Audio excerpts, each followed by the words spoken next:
Hello, I'm Theresa with homeownerexperience.com, a local San Jose, California realtor.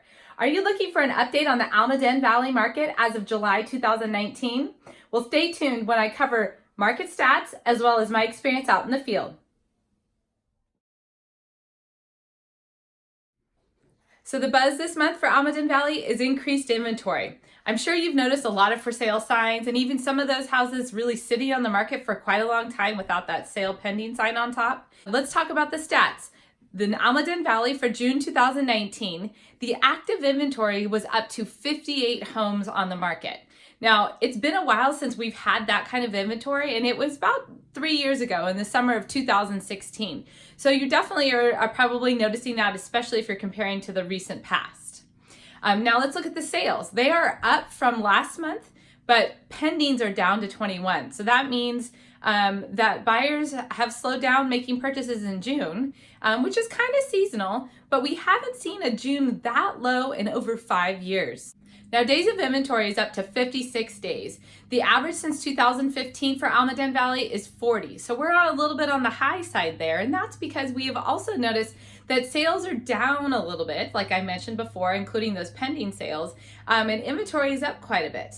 So that's what gets you the days of inventory metric. Now the average price is holding right about 1.583. It's down 4% year over year, but it's been fairly consistent the last few months in that range.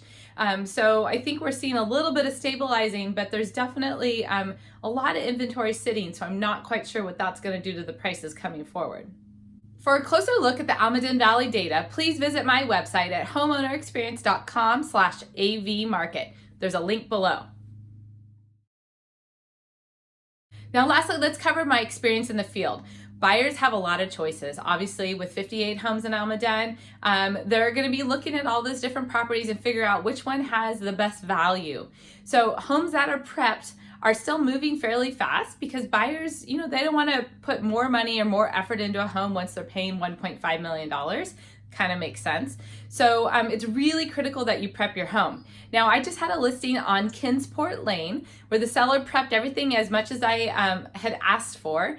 And in 3 days, I gathered up 7 offers. So yes, there's still a strong market for homes that are in great condition, move-in ready, and prepared to sell. Buyers are still really reacting for those properties. The unfortunate thing is, out of all the inventory that's on the market, that is kind of the minority right now, which is why you're seeing properties sit. If you want to get a head start on preparing your property for sale, if that's in your mind, please check out my video on YouTube called The 8 Tips to Get Your Home Ready to Sell. I live here, work here, and love it here in Almaden Valley. If you have any questions about real estate or the local area, please do reach out to me. Until next month, enjoy the beautiful California weather.